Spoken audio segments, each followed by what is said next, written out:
Melanjutkan pembahasan tentang ilmu yang tertinggi, ilmu mengenal Allah Subhanahu wa taala, dan ini menjadi syarat dasar seorang yang hebat itu dia menguasai ilmu tentang Allah. Maka kenapa Talut begitu luar biasa tadi? Karena Talut mengenal Allah sehingga punya keimanan yang luar biasa. Kenapa Nabi Daud begitu luar biasa? Karena Nabi Daud pun dia menguasai ilmu tentang Allah ini, ya, sehingga menjadi sosok yang luar biasa dengan keimanan yang luar biasa. Termasuk juga dengan Nabi Sulaiman alaihissalam menguasai ilmu tentang Allah ini, sehingga Allah Subhanahu wa taala bukakan banyak hal yang berkaitan dengan makhluk-makhluknya Allah. Namun pembahasan kita bukan tentang konsep pendidikan yang dihadirkan oleh Nabi Daud untuk mendidik Nabi Sulaiman. Itu nanti kalau kita buka, ya pasti akan ada fase di mana penanaman iman ini begitu sangat kuat dilakukan oleh Nabi Daud terhadap Nabi Sulaiman. Tapi yang menjadi pelajaran bagi kita, kalau Nabi Daud dahulu mengajarkan putranya ilmu tertinggi, ilmu tentang Allah, maka di pagi hari ini pun ya kita belajar ilmu tentang Allah, berharap ya agar kita punya pondasi keimanan yang kuat, sehingga apa yang dahulu Allah berikan kepada orang-orang luar biasa sebelum kita juga Allah Subhanahu wa taala hadirkan untuk kita dan para generasi kita. Dan nama Allah Subhanahu wa taala yang kita bahas setelah yang terakhir pembahasan kita tentang Allah Subhanahu wa taala Asy-Syahid, maka di pagi hari ini pembahasan kita adalah tentang Allah Subhanahu wa taala Al-Wakil. Allah Subhanahu wa taala yang maha mewakili. Allah Subhanahu wa taala pertama memunculkan nama Al-Wakil di dalam surah Ali Imran ayat yang ke-173, di mana Allah Subhanahu wa taala berfirman, alladzina qala lahumun nas innan nasa qad jama'u lakum fakhshawhum fazadahum imana wa qalu hasbunallahu wa ni'mal wakil. Orang-orang yang ketika manusia berkata kepada mereka, sesungguhnya orang-orang, maksudnya adalah para musyrikin Quraisy, sudah berkumpul untuk menyerang kalian, maka takutlah kalian kepada mereka. Maka orang-orang yang dimaksud adalah para sahabat Nabi, apa yang terjadi pada mereka? Fazadahum imana, justru semakin bertambah keimanannya ketika ditakut-takuti bahwasanya musyrikin Quraisy siap-siap untuk berkumpul kembali dan melakukan penyerangan terhadap kaum muslimin, dan bahkan ucapan yang mereka ucapkan adalah sebuah kalimat yang luar biasa, hasbunallah wa ni'mal wakil. Cukuplah Allah dan Allah adalah sebaik-baik yang menjadi wakil. Dan ayat ini sebab nuzulnya berkaitan dengan peristiwa yang terjadi pasca perang Uhud, di mana ketika perang Uhud yang nanti insya Allah akan kita bahas detailnya di pelajaran Sirah Nabawiyah, sahabat mengalami kerugian yang luar biasa. Namun sahabat tidak kalah, ya beda definisi kalah dengan mengalami kerugian yang luar biasa. Kalau kalah itu sudah tidak sanggup untuk melanjutkan peperangan. Kalau mengalami kerugian yang luar biasa, ya masih memungkinkan untuk melanjutkan peperangan.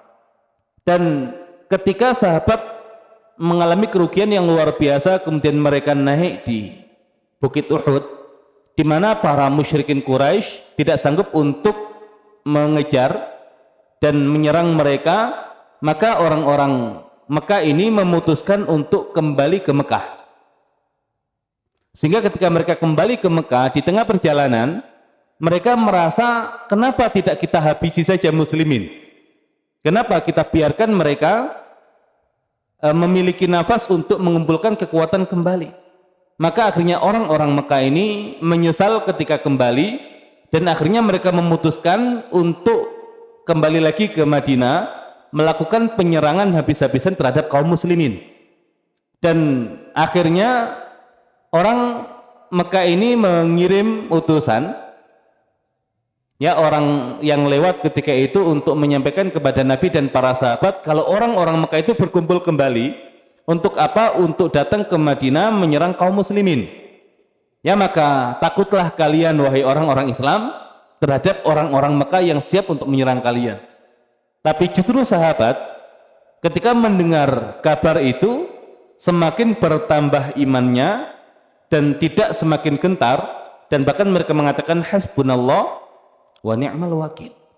Dan Nabi SAW memerintahkan agar para sahabat yang ikut perang Uhud untuk berkumpul kembali melanjutkan peperangan menghadapi orang-orang Quraisy.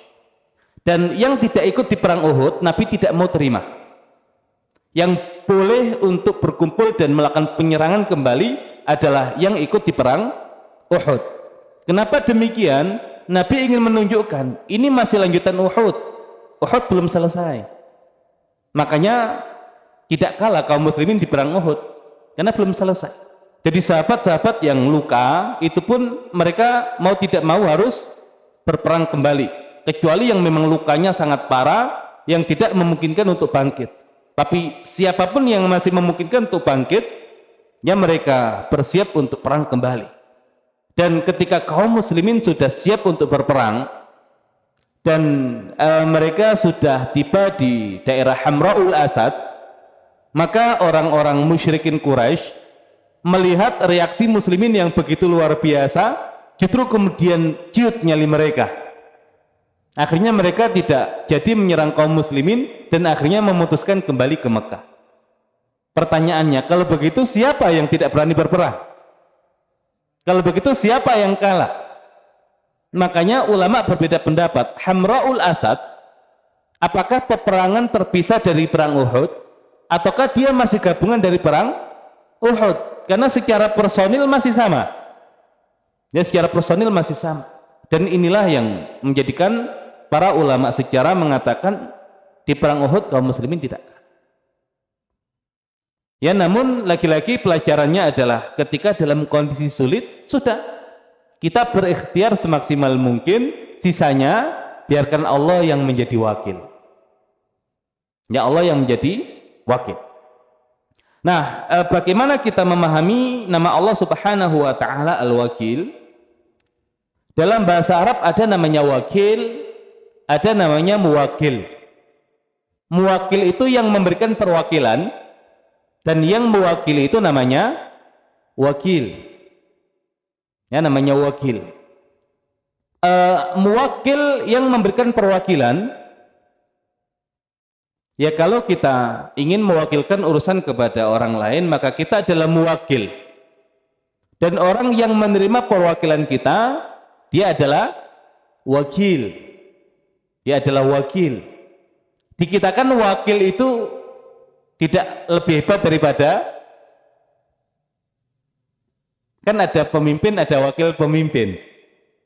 Yang lebih hebat pemimpinnya atau wakilnya? Ya, pemimpinnya atau wakilnya? Pemimpinnya. Kalau kita ini sebagai manusia yang mewakilkan urusan kita kepada Allah, maka Allah menjadi wakil kita. Lebih hebat mana kita dengan Allah? Nah, makanya wakil di kita itu hari ini menjadi sesuatu yang kecil. Padahal hakikatnya wakil itu luar biasa. Ya, wakil itu luar biasa. Antum ridho nggak diwakili oleh anggota dewan untuk duduk di parlemen?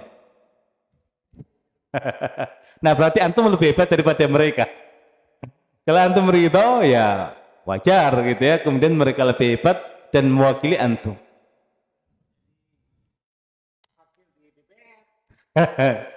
Ya, cuman begini ya, hari ini mereka jadi wakil kita. Ya, makanya cukuplah mereka sebagai wakil kita itu untuk mewakili kesejahteraan bagi rakyat Indonesia, kan? Jadi sudah sejahtera belum rakyat Indonesia? Sudah. Ya, kenapa? Ya, buktinya para wakilnya sudah sejahtera, kan? Maka sudah benar yang mewakili itu ya yang merasakan kesejahteraan itu. Ya kecuali kalau nggak ada wakil kan berarti semuanya sejahtera kan. Kalau ada wakil ya cukup diwakili. Ya cukup diwakili. Baik, kita ingin mendengar penjelasan ulama berkaitan dengan Allah Subhanahu wa taala Al-Wakil. Dikatakan maknahu al-kafil bi arzaqil ibad. Al-Wakil itu adalah yang menanggung rezekinya hamba-hambanya. Berkaitan dengan rezeki, kalau kita hanya menggantungkan pada kemampuan diri kita, nggak hidup kita hari ini. Ya nggak hidup kita hari ini. Ya makanya kebanyakan berkaitan dengan rezeki kita itu yang mewakili urusannya siapa? Allah. Ya karena rezeki itu tidak selalu berkaitan dengan makanan. Rezeki itu berkaitan dengan banyak hal. Ya udara yang kita hirup itu rezeki. Ya kemudian mata kita bisa melihat itu rezeki. Semua anggota tubuh kita bisa berfungsi itu rezeki.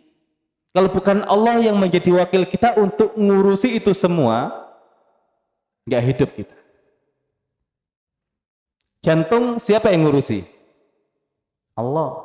Ada nggak yang di sini tuh ngontrol jantungnya sendiri? Bayangkan kalau Allah serahkan urusan jantung kepada kita, nggak bisa tidur kita. Ya kalau kita tidur, jantung kita nggak berfungsi. Tapi karena Allah itu luar biasa baik kepada kita, sehingga banyak hal Allah mewakili urusan kita. Kenapa Allah wakili? Ya karena kita lemah. Kita tidak sanggup mengurus itu. Ya, kita tidak sanggup mengurus itu. Makanya dikatakan makna al-wakil adalah al-kafil bi arzaqil ibad. Adalah yang menjadi penanggung urusan rezeki bagi hamba-hambanya. Makanya nanti tema tawakal Nabi contohkan seperti burung. Ya seandainya kalian itu tawakal seperti tawakalnya burung.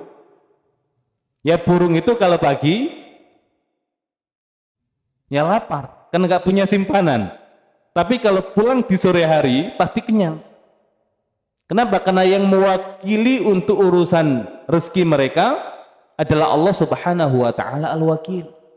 Karena hari ini kita kebanyakan mengambil alih perwakilan itu dari Allah untuk kita urusi sendiri, ya sempit hidup kita.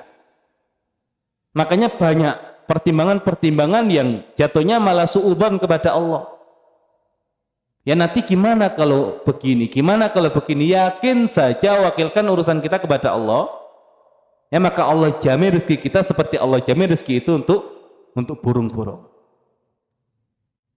Kemudian wal qaim alaihim bimasalihihim. Allah sebagai wakil itu Allah yang melaksanakan urusan-urusan hamba-hambanya untuk kemaslahatan mereka. Alladzi yatawalla umura ibadil muttaqin, yang mengurusi urusan hamba-hambanya yang bertakwa. Alladzina yalja'una ilaihi, yang berlindung hanya kepadanya. Wa ya'tamiduna alaihi, yang bergantung hanya kepadanya. Fayakfihim, maka karena mereka bergantungnya hanya kepada Allah, Allah berikan kecukupan kepada mereka. Wa yughnihim, Allah jadikan mereka kaya. Wa yurdihim, Allah jadikan mereka ridha. Dan ini adalah makna Allah Subhanahu wa taala Al-Kafil. Kemudian ada definisi Allah Subhanahu wa taala Al-Wakil dari Al-Imam Al-Jurjani. Apa kata beliau? Al-Wakil huwallazi yatasarrafu li ghairihi li'ajzihi atau li'ajzi muwakkilihi. Jadi al-wakil adalah yang bertindak untuk mewakili urusan muwakilnya karena kelemahan dari muwakilnya tersebut. Baik, ya kita dudukan dulu masalah perwakilan. Ya dalam masalah perwakilan. Hari ini seandainya seseorang itu mengalami masalah hukum, kira-kira apakah dia urusi masalah hukum sendiri atau dia wakilkan urusannya kepada yang lain? Ya kepada siapa dia mewakilkan urusannya? Ya kepada pengacara atau kuasa hukum dia. Kenapa dia tidak mengurusi urusan dia sendiri? Kan itu permasalahan dia. Kenapa dia harus mewakilkan itu kepada pengacara atau kuasa hukum yang dia harus bayar dengan bayaran yang tinggi? Kenapa? Ya karena dia merasa dirinya lemah. Kalau dia urus sendiri, dia akan kesulitan untuk memenangkan ya persidangan hukum, maka dia berani bayar mahal untuk mewakilkan urusan itu kepada orang yang ahli, orang yang kompeten untuk membantu dia dan menjadi wakil dia dalam mengurusi masalah hukum dia. Nah, berarti kapan kita mewakilkan urusan kita kepada yang lain? Nah, pada saat kita nggak mampu. Ya, pada saat kita nggak mampu. Kalau kita mampu, ngapain kita wakilkan urusan kita kepada yang lain? Kita lebih berhak untuk mengurusi urusan kita sendiri. Kenapa? Karena bisa jadi kalau kita mampu, kemudian orang lain mampu, kita wakilkan urusan kita kepada orang lain. Benar nggak orang lain itu nanti melakukan apa yang kita wakilkan kepada dia untuk maslahat kita? Jangan-jangan dia khianat dengan mengambil manfaat untuk dirinya sendiri. Nah, makanya dalam mewakilkan sesuatu itu ada 2 poin paling tidak.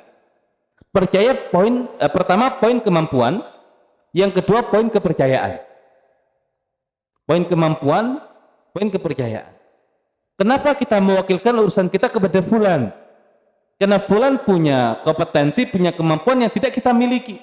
Makanya karena kita tidak punya kompetensi itu dan fulan punya, kita wakilkan urusan kita kepada fulan.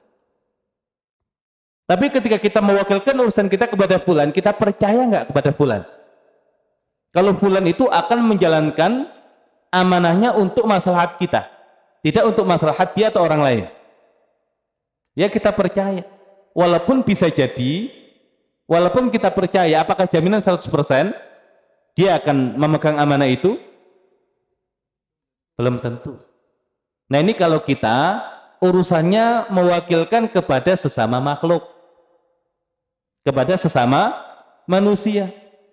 Kita yakin dia punya kemampuan, kita yakin dia seorang yang amanah, tapi faktanya orang yang tadi membayar pengacara, apakah pasti kasus hukumnya dia menang?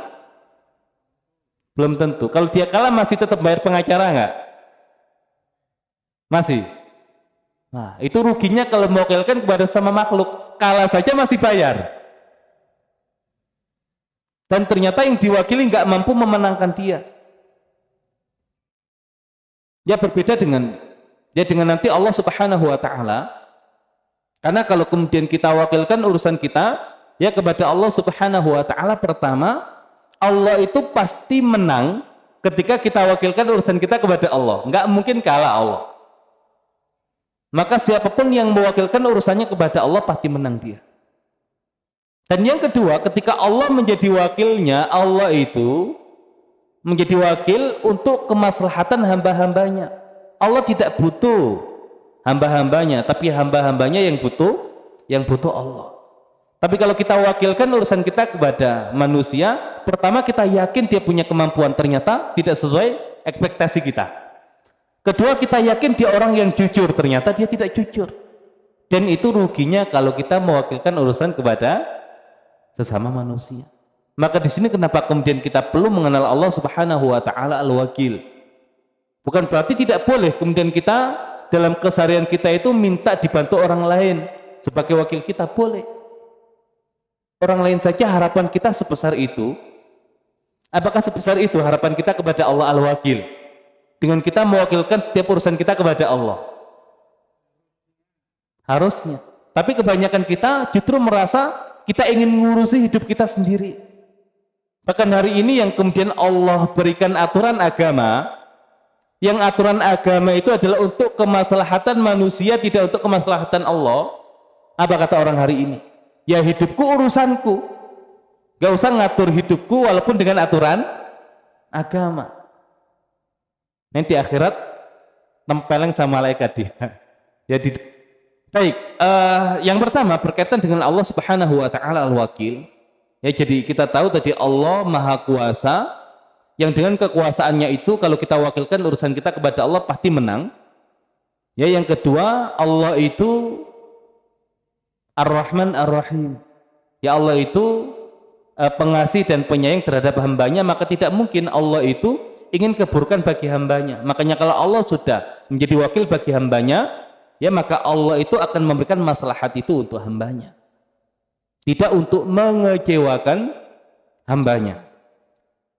Nah, di surat Al-An'am ayat yang ke-102, Allah Subhanahu wa taala ingin menjelaskan kepada kita, bahkan Allah itu bukan hanya wakil bagi manusia, tapi Allah itu wakil bagi seluruh makhluknya, ya bagi seluruh alam. Allah Subhanahu wa taala berfirman, "Dzalikumullahu rabbukum." Yang demikian itu Allah adalah Rabb kalian, la ilaha illahu. Tidak ada ilah yang berhak disembah kecuali Dia, khaliqu kulli syai'. Allah itu pencipta segala sesuatu, fa'buduh.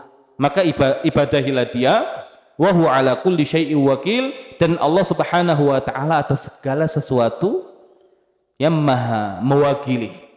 Yang maha mewakili. Alam semesta ini, kalau kemudian Allah Subhanahu wa taala serahkan urusannya kepada setiap makhluk, apa yang terjadi? Ya hancur alam semesta ini. Maka Allah Subhanahu wa taala yang menjadi wakil bagi seluruh makhluknya, maka Allah yang mengatur alam semesta ini. Ya, sehingga dengan Allah yang menjadi wakil yang mengatur alam semesta ini, kita lihat keteraturan yang luar biasa.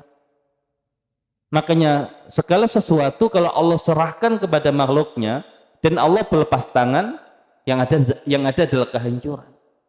Maka kalau kemudian untuk alam semesta bisa hancur ketika tidak diserahkan kepada Allah urusannya, hari ini ada manusia yang kecil, ya tinggal di bumi yang kecil dibandingkan dengan alam semesta, ingin ngatur hidupnya sendiri, yang nggak mau diurus Allah. Nah ini masalah.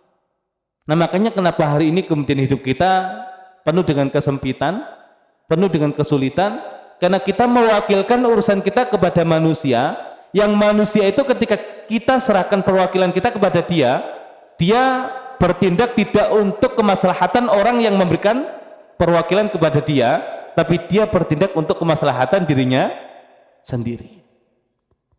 Nah serba salah kita hari ini.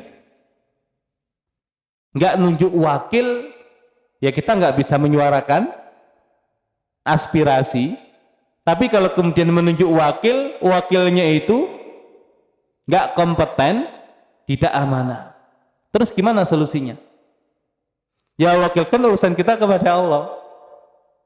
Ya biarkan Allah yang kemudian mengatur, ya walaupun kemudian bukan kemudian kita berlepas tangan, tidak. Tetap berikhtiar sekuat kemampuan kita, setelahnya kemudian kita serahkan kepada Allah. Kapan kita berdoa? Setelah ikhtiar, atau doa itu bagian dari ikhtiar?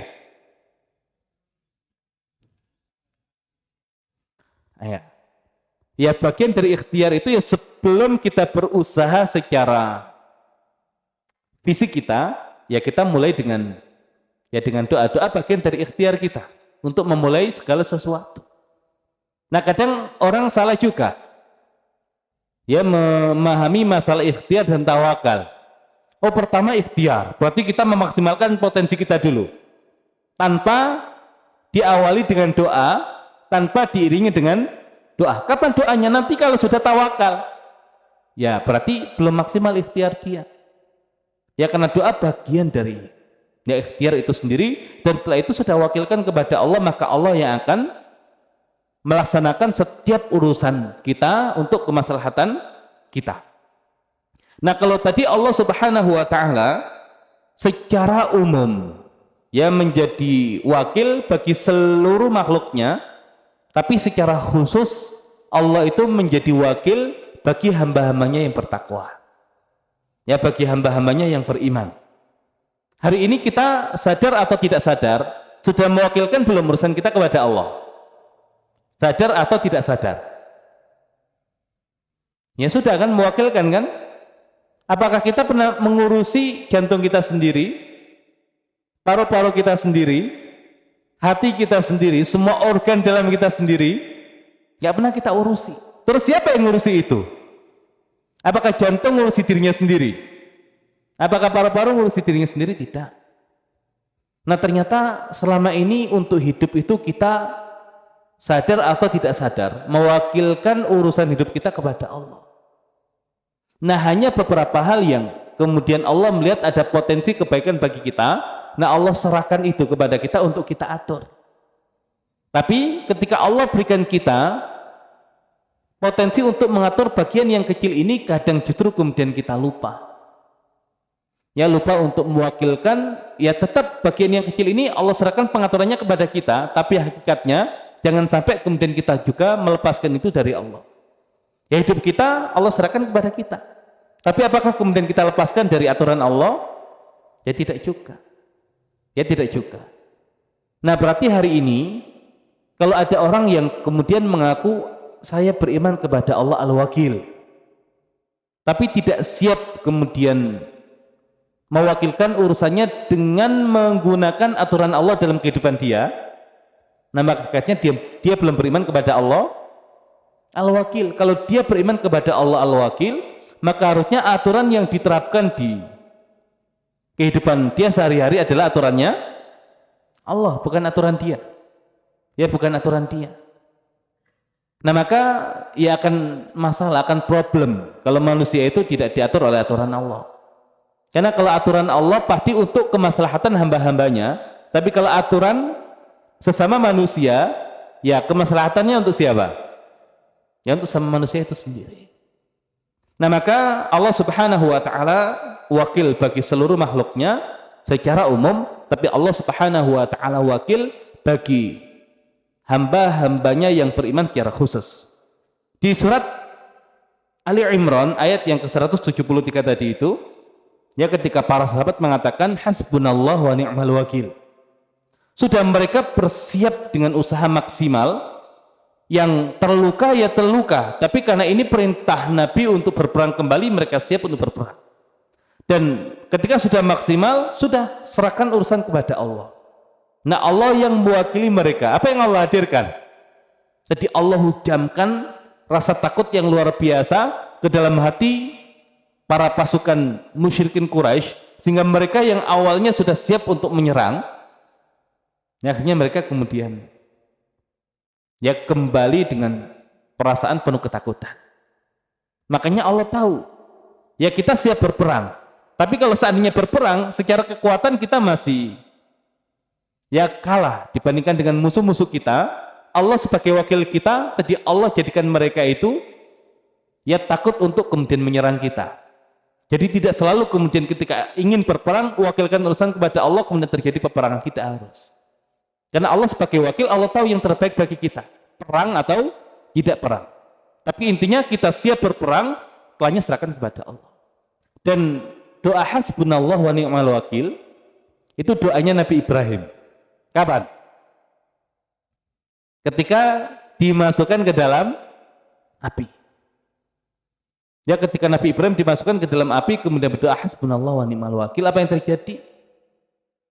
Maka Allah Subhanahu wa taala jadikan ya apinya itu kemudian menjadi dingin, dan bukan hanya dingin, tapi keselamatan bagi Nabi Ibrahim. Nah, apakah hanya itu yang terjadi? Ketika makhluk-makhluk yang lain melihat Nabi Ibrahim dimasukkan ke dalam nyala api, apa yang mereka lakukan? Maka setiap makhluk itu berusaha untuk memadamkan api tersebut. Kenapa? Karena Nabi Ibrahim mewakilkan urusannya kepada Allah, maka Allah yang menjadi wakil bagi Nabi Ibrahim, bagaimana Nabi Ibrahim bisa selamat. Allah jadikan apinya dingin. Allah gerakkan makhluk-makhluk yang lain untuk memadamkan api itu. Maka dikatakan, ya kodok, ya atau katak itu kemudian tergerak untuk memadamkan api dengan menyiramkan air ke dalam api tersebut. Maka nanti di bahasan fikih ini terjadi khilafiyah. Ya, terjadi khilafiyah tentang kodok ini. Apa hukum makan kodok? Ya, umumnya dikatakan haram. Nah, haramnya itu karena sebab apa? Apakah dia makhluk yang hidup di dua alam, amfibi, ya amfibi, atau karena dia dahulu mencoba untuk memadamkan apinya Nabi Ibrahim sehingga Allah muliakan tidak boleh dimakan. Ya, namun ala kulli hal, Tadi makhluk-makhluk itu Allah gerakkan untuk memadamkan apinya Nabi Ibrahim. Kecuali satu makhluk.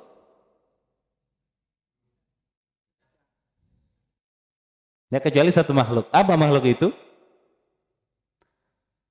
Wazagha. Wazagha sebagian mengartikan cicak. Tapi yang roji insya Allah itu tokek. Wazagha itu tokek. Dan memang tokek itu ingin apa namanya? Ya, keburukan untuk manusia memang. Makanya jangan sampai di rumah kita ada tokeknya. Jangan jadikan tokek itu kemudian simbol keberuntungan. Ya kan, kalau kita tokek dihitung. Ya, kalau membawa keberuntungan tuh kenapa tuh ganjil bunyinya. Nah, ini kan masalah gitu loh. Dan ya wallah alam, hari ini kebanyakan orang menjadikan tokek itu obat. Namun ala kulli hal, kalau obat itu kan dia urusannya penyakit. Tapi ketika diteliti memang tokek ini dia membawa penyakit memang. Yang membawa penyakit. Nah, kenapa Nabi kita itu memerintahkan makanan-makanan itu untuk ditutup? Ya karena kalau sampai dijilat tokek itu masalah. Membawa penyakit. Nah, wallah alam, apakah cicak dikiaskan dengan tokek ini atau tidak? Wallah alam. Tapi untuk wazagha itu aslinya tokek. Tapi kalau kemudian cicak dimasukkan ya bisa saja gitu loh. Tapi intinya tetap tokek. Makanya orang Arab itu nggak mau di rumahnya ada tokek. Ya dulu ada dosen orang Arab itu yang tinggal di Indonesia. Dia nyuruh orang Indonesia itu ketika ada tokek di rumahnya untuk dibunuh. Dia kasih satu tokek itu 100.000. Tapi giliran ya kemudian ditangkap oleh orang Indonesia ini, itu dia tidak lihat dibunuh oleh orang itu, dibawa pergi. Ya akhirnya dosen ini tanya ke teman-teman, itu di rumah saya itu ada tokek, saya bayari orang untuk bunuh tokek itu, tapi ketika mereka tangkap tokek itu kok dibawa pergi ya, gitu ya. Ya dibilang teman-teman itu dijual saya gitu, dijual harganya mahal di kita. Begitu ya, nggak dibunuh berarti enggak. Nah akhirnya kalau gitu ya saya ngapain nyuruh orang, saya bunuh sendiri. Nah itu begitu, jadi mereka nggak mau di rumahnya itu ada tokeknya, gitu ya. Nah itu tokek, dan bunuh tokek dapat pahala. Nah kalau kita bunuh tokek, boleh nggak nyiksa tokek? Nggak boleh, dia makhluknya Allah. Ya dan bunuh pun bukan karena kita benci dengan tokek gitu loh.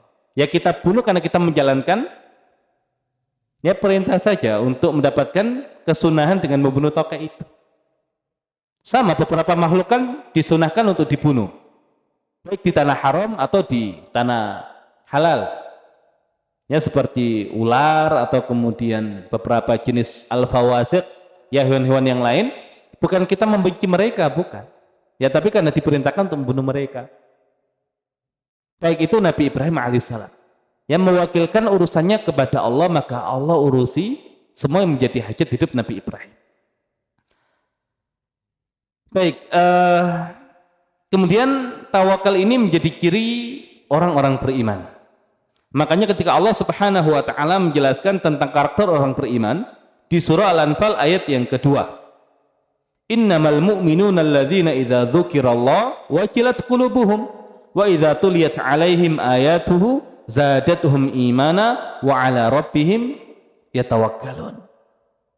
Orang beriman itu hanyalah orang-orang yang apabila disebut nama Allah maka hatinya bergetar, dan apabila dibacakan ayat-ayat Allah maka bertambah imannya, dan hanya kepada Allah mereka bertawakal. Ya hanya kepada Allah mereka bertawakal. Maka orang yang belum bisa bertawakal kepada Allah, ya maka belum sepenuhnya dikatakan sebagai orang-orang yang beriman, belum sempurna imannya. Ya belum sempurna imannya. Dan bahkan nanti dalam proses pendidikan anak, ya dalam proses pendidikan anak, kita tidak bisa kemudian ngurusi anak itu ya hanya dengan mengurusi sendiri tanpa mewakilkan kepada Allah. Capek hidup kita. Ya, maka ada masa di mana kita itu mengambil peran sebagai orang tua, tapi ada masa di mana kita itu sudah harus mewakilkan urusan pendidikan anak kita itu kepada Allah. Makanya nanti Allah Subhanahu wa taala menceritakan tentang Maryam. Ya, Maryam, yang Maryam ini kan lahir dalam keadaan yatim. Kemana ayahnya? Ya, meninggal. Siapa ayahnya? Ya, siapa ayahnya? Imran. Dan pertama tadi Allah menunjukkan nama Al-Wakil di dalam surah Ali Imran. Pertanyaannya, apakah Imran ini menjalankan tugas sebagai suami dalam mendidik istrinya? Iya. Apakah Imran ini menjalankan tugas sebagai seorang ayah walaupun anaknya belum lahir? Iya. Apakah Imran ketika sudah maksimal menjalankan tugasnya itu mewakilkan urusannya kepada Allah?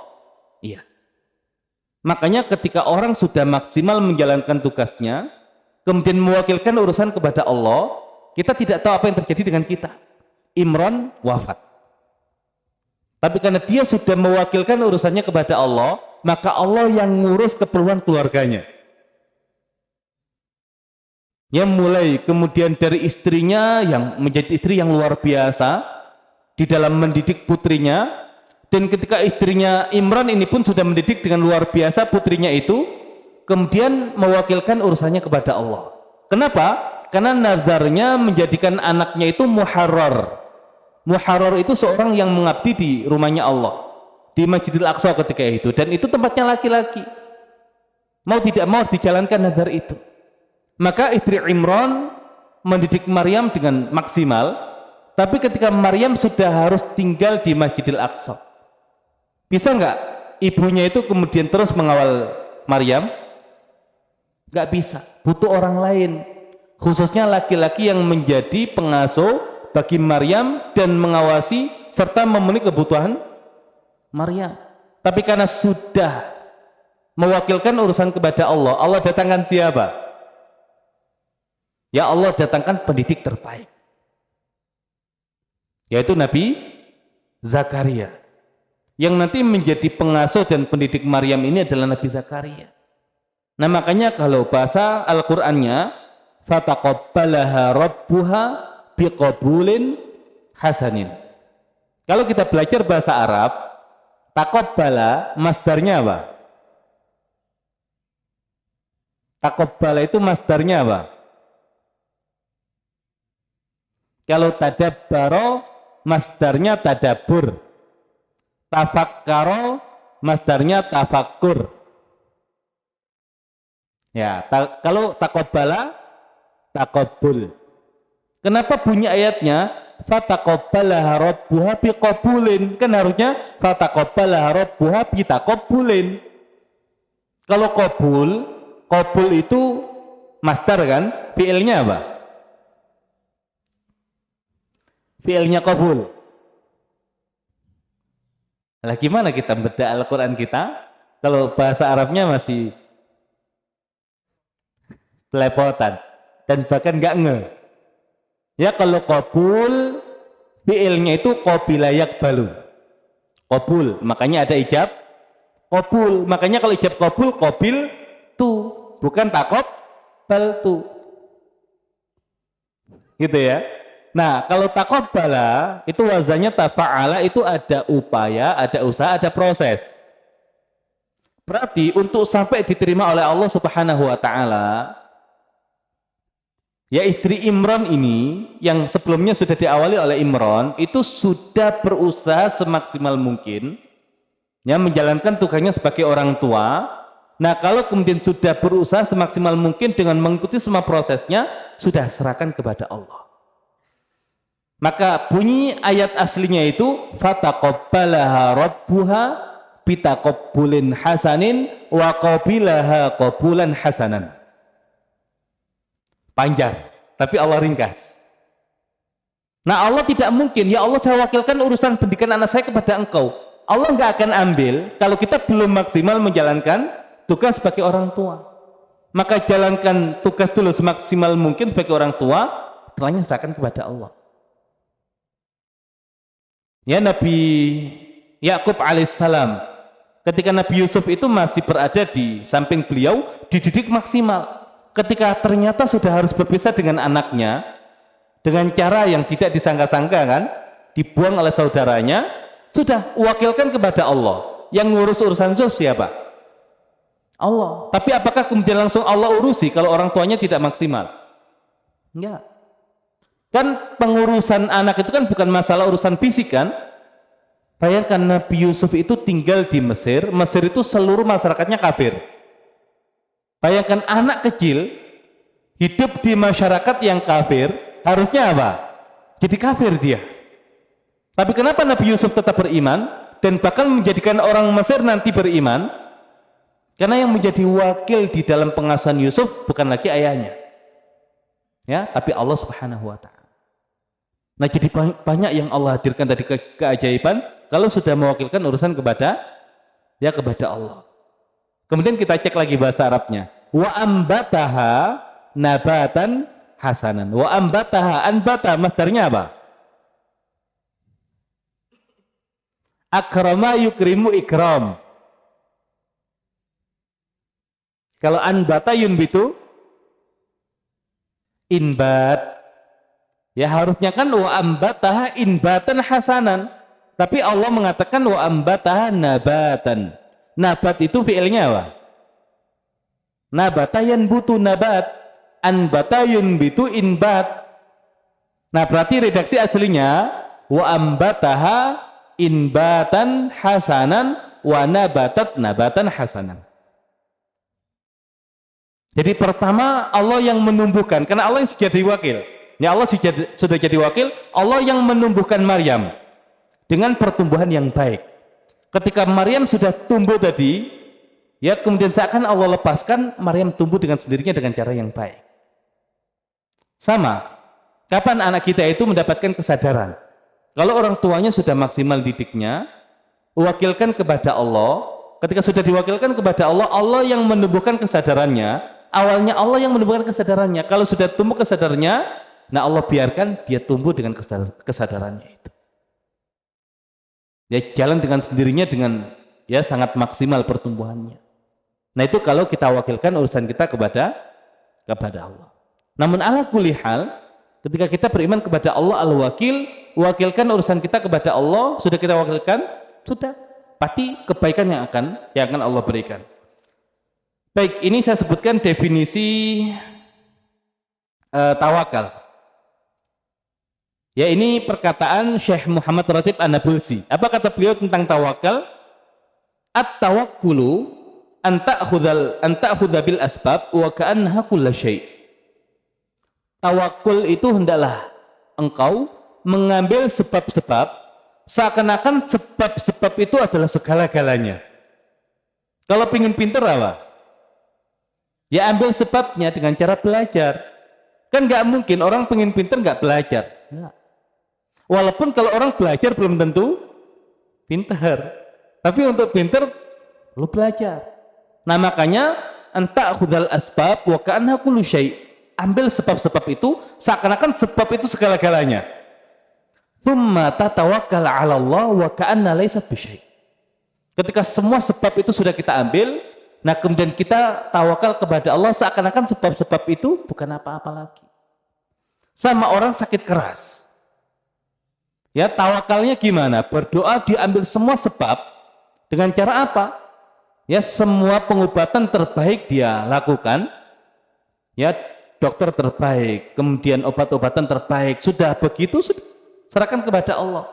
Dan ketika sudah menyerahkan kepada Allah, hilangkan ketergantungan kepada dokter, hilangkan ketergantungan kepada obat-obatan, bukan mereka yang menyembuhkan. Siapa? Allah. Ya, biarkan itu serahkan kepada Allah. Nah, nanti Allah yang akan menghadirkan kesembuhan itu. Nah, kadang di kita masalah mengambil sebab tidak mewakilkan kepada Allah. Nah, itu masalah. Kemudian tidak mengambil sebab langsung mewakilkan kepada Allah juga masalah. Makanya dalam bahasa Arab ada at-tawakkul, ada at-tawakul. Ya, ada tawakkala, ada tawakala. Yang tawakkala ini masdarnya tawakul, kalau tawakala masdarnya tawakul. Apa bedanya? Kalau tawakul itu sok-sokan tawakal, padahal nggak tawakal. Maksudnya apa? Dia nggak mau mengambil sebab, langsung ya Allah saya tawakal, saya wakilkan urusan saya kepada Engkau. Nah, di zaman Khalifah Umar ada seseorang yang menghabiskan hidupnya dengan ibadah di masjid.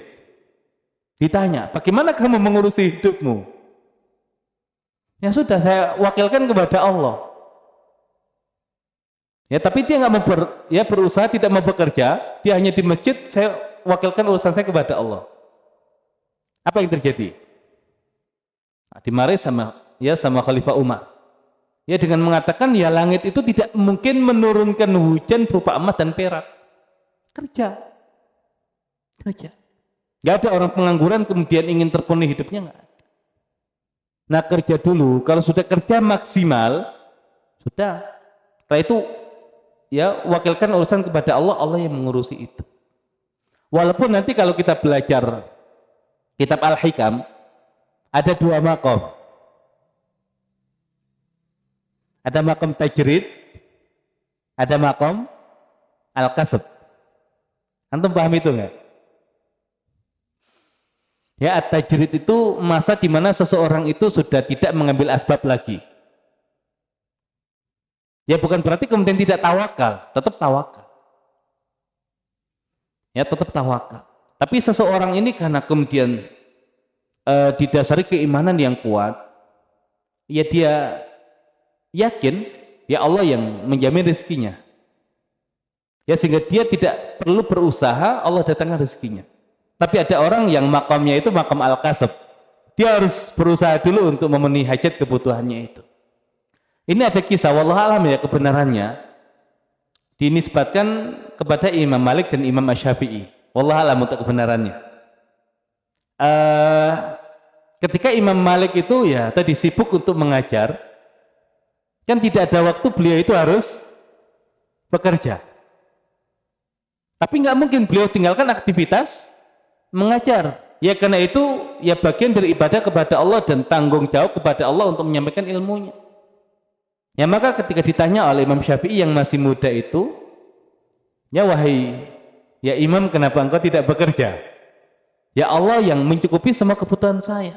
Ya kata Imam Syafi'i, ya tidak wahai Imam, kita harus bekerja untuk mendapatkan apa yang menjadi kebutuhan kita. Ya kemudian akhirnya mau tidak mau Imam Syafi'i kemudian bekerja beliau. Dan ketika Imam Syafi'i bekerja itu kan membawa hasil yang luar biasa, kembali kepada gurunya, kemudian membagi hasilnya dengan gurunya. Ya wahai anakku, ini bukti Allah hadirkan rezeki ya melalui wasilah dirimu. Ya maka ya tadi saya tidak bisa kemudian bekerja karena harus mengajar, tapi Allah hadirkan rezeki itu dari jalan yang lain. Bukan karena Imam Malik tidak mau bekerja, tapi ada hal di mana beliau terhalang untuk bekerja. Nah di situ Allah gerakkan hati orang lain untuk kemudian mencukupi kebutuhan seorang guru ini. Yang saat itu makamnya Imam Syafi'i baru makam al-kasab gitu. Karena masih muda ketika itu. Ya ada masa itu. Tapi intinya ya kita harus berusaha, kemudian kita wakilkan urusan kita kepada Allah. Tapi kalau kemudian ya Allah saya wakilkan urusan saya kepada Engkau, itu namanya tawakul. Pura-pura tawakal, hakikatnya tidak tawakal karena tidak berusaha. Nah sama hari ini ya Allah saya tidak mendidik anak saya serahkan kepada Engkau pendidikan anak saya. Nah itu tawakul. Maksimal dulu dalam didik anak, setelahnya serahkan urusan kepada Allah. Nah sama kayak Nabi Daud itu maksimal didiknya. Anak raja, tapi tiap hari puasa Daud. Siapa yang sanggup kayak begitu? Ya harta itu bergelimang, tapi nggak boleh hatinya terikat dengan harta. Makanya sholat terbaik sholatnya Nabi Daud, puasa terbaik puasanya Nabi Daud. Ini kalau bukan raja mungkin kita percaya, gitu ya, tapi ini raja. Ya mau nggak mau kita percaya karena ini hadis Nabi. Ya tapi begitu cara Nabi Daud itu untuk ya untuk apa menjalani kehidupan dan mendidik keluarganya agar tidak larut dengan kekuasaan dan harta. Makanya nggak ada Nabi Sulaiman itu hatinya kemudian terikat dengan harta, dengan kekuasaan nggak ada. Karena sejak awal dididik oleh ayahnya seperti itu. Nah, ketika nanti kemudian Nabi Daud wafat, sudah serahkan kepada Allah. Allah yang ngatur. Bahkan Allah kasih kekuasaan jauh lebih hebat daripada ayahnya. Baik, ini kita cukupkan sampai jam 7. Al-Wakil ini untuk pemuda ya, karena hari ini temanya pemuda. Ini masalah cinta. Ya, masalah cinta. Kira-kira kalau kemudian kita ada rasa dengan seorang gadis, seorang akhwat, dosa nggak? Hah? Kalau ada rasa terhadap seorang gadis, dosa nggak? Enggak. Ya, itu bagian dari fitrah yang Allah munculkan dalam setiap laki-laki. Ya senangnya terhadap perempuan. Jangan nggak ada rasa terhadap perempuan, bahaya. Ya hari ini bahaya itu. Ya. Nah ada rasa terhadap perempuan nggak ada masalah. Tapi yang nggak boleh itu kalau kemudian rasa itu kita ikuti dengan hal-hal yang melanggar syariat Allah. Contohnya apa? Hal-hal yang melanggar syariat Allah yang nggak harus sampai ke tataran zina, bahkan ya di level pacaran atau kemudian WA-WAan atau. Tapi kalau saya tidak nyatakan perasaan saya, dia nggak tahu perasaan saya, nanti dia ditembak orang lain. Ya nggak ada masalah. Ya boleh nggak kita menyatakan perasaan kita kepada dia? Nggak boleh. Kalau kita tidak ada keinginan menikahi dia, nggak boleh kita menyatakan perasaan kita kepada dia. Itu merusak hati kita, merusak hati dia. Tapi kalau tidak kita nyatakan perasaan kita, dia nggak tahu. Ditembak orang lain kan nanti. Nah seandainya pun ditembak orang lain dan dia mau, ya berarti dia bukan sekedar jodoh, bukan level dan kualitas kita. Allah nggak mau dia menjadi pasangan kita. Karena kita menjaga diri, dia tidak menjaga diri. Ya, asal dia menjaga diri, nggak mungkin dia mau dengan orang lain, gitu loh. Dia pasti akan membentengi dirinya. Nah, makanya orang beriman itu jangan khawatir masalah cinta. Ya. Nah, berkaitan dengan Allah Subhanahu wa taala al-wakil, wakilkan urusan cinta kita kepada Allah. Karena kita itu dalam bercinta itu tidak mewakilkan urusan kita kepada Allah. Ya mewakilkan kepada orang lain, kepada teman kita. Tolong ya sampaikan cinta saya kepada si fulana, ditikung sama temennya ini. Ya masalah kan? Ya tapi kalau sudah mewakilkan urusan kepada Allah, Allah tahu yang terbaik. Ini dulu ada cerita ya. Seseorang itu minta ditemani oleh ustadznya untuk mengkhidbah seorang akhwat. Nah, ya ustadznya ya nggak terlampau jauh, ya karena hari ini kan, ya bahkan seusia pun kan bisa jadi murid gitu loh. Atau kemudian ustadznya lebih tua sedikit kan biasa. Nah, minta diantar oleh ustadznya yang kebetulan ustadznya ini masih lajang juga. Cuman ustadznya nggak nikung, nah ustadz masa nikung kan masalah. Ya, ini ustadznya hanya nemani si pemuda ini untuk datang ke apa namanya? Ya ala kulli hal, ya ujungnya apa? Ya ujungnya ternyata si gadis itu nggak mau menerima pinangan dari si pemuda itu. Kenapa? Karena dia lebih senang dengan ustadznya. Nah, ketika kemudian gadis itu memang ada keinginan dengan ustadznya, ya pemuda ini ridho kalau memang ustadznya yang maju untuk ya mengkhidbah gadis tersebut. Dan akhirnya memang ustadznya juga apa namanya, ya awalnya nggak ada rasa gitu kan, ya tapi ketika memang khidbahnya nggak diterima kan boleh nggak maju, boleh kan, akhirnya dia maju dan akhirnya si gadis ini menjadi istrinya ustadz. Lah terus bagaimana dengan pemuda itu? Sudah, karena sudah mewakilkan urusan cintanya kepada Allah, Allah ganti dengan yang lebih baik. Akhirnya pemuda ini pun menikah juga. Dengan siapa? Dengan adiknya ustadz. Ya, dengan adiknya ustadz. Ya, dan akhirnya semua hidup dengan bahagia. Ya jangan maksa kan, kalau sudah tidak jodohnya kan jangan paksakan. Nah, tahu Fatimah? Fatimah itu kan putri Nabi kan, dan bahkan di antara putri Nabi yang Nabi sebutkan sebagai 4 wanita sempurna, salah satu di antaranya adalah Fatimah.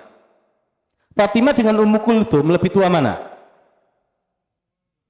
Ulama berbeda pendapat. Ada yang mengatakan Fatimah lebih tua, ada yang mengatakan Ummu Kulthum lebih tua. Tapi seandainya Fatimah lebih tua, kenapa Ummu Kulthum yang dinikahkan duluan? Yang dulu kita ceritakan kan, dipinang oleh anaknya Abu Lahab, walaupun akhirnya ya dicerai, nggak jadi. Ya, dan nanti Ummu Kulthum tidak nikah lagi sampai ketika Ruqayyah itu yang meninggal, kemudian baru Nabi nikahkan lagi dengan Utsman. Tapi intinya Fatimah itu tidak Nabi nikahkan dalam waktu yang agak lama. Fatimah.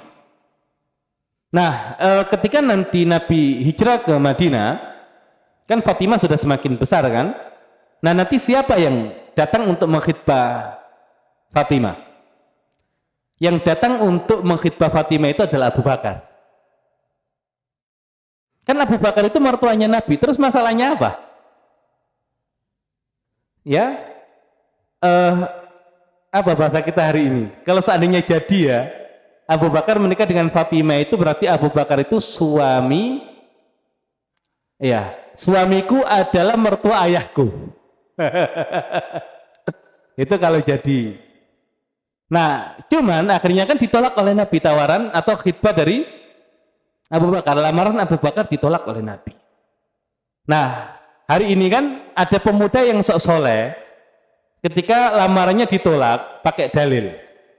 Idza ja'akum man taradawna dinahu wa khuluquhu fa'ankihu illam taf'alu takun fitnatul fil ardi wa fasadun kabir. Jika datang kepada kalian seorang yang baik agamanya dan akhlaknya, nikahkan.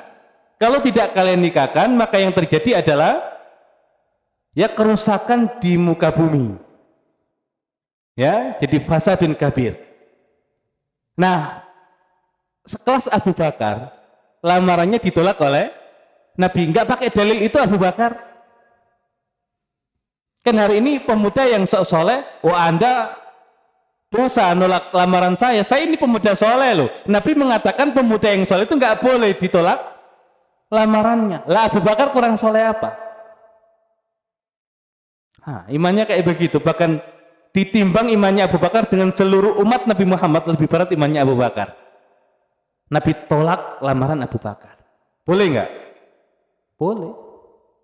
Yang nggak boleh itu ketika ada pemuda soleh, baik agamanya kita tolak, karena apa? Pertimbangannya adalah hartanya misalkan. Nah itu yang nggak boleh. Tapi kalau pertimbangannya bukan masalah duniawi, nggak ada masalah. Ya nggak ada masalah. Nah, Ali bin Abi Thalib cinta nggak pada Fatimah?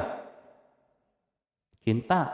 Kan Ali bin Abi Thalib ini kan anaknya Abu Thalib yang diasuh oleh Nabi bahkan sejak kecil. Kan Abu Thalib itu apa? Pemimpin tapi miskin dan anaknya banyak. Nah makanya Nabi ketika melihat pamannya ini miskin, anaknya banyak, kan kasihan. Makanya akhirnya mendatangi Abbas, wahai paman, ini paman saya Abu Thalib itu miskin, anaknya banyak. Ya gimana kalau kita bantu dia dengan mengasuh sebagian anaknya? Maka akhirnya Ali diasuh oleh Nabi, Ja'far diasuh oleh Abbas. Nah sehingga Ali ini hidup dengan keluarga Nabi ya sejak masih kecil. Berarti interaksi Ali dengan Fatimah itu ya sudah terjalin sejak kecil. Tapi Ali dengan Fatimah mahram enggak? Enggak.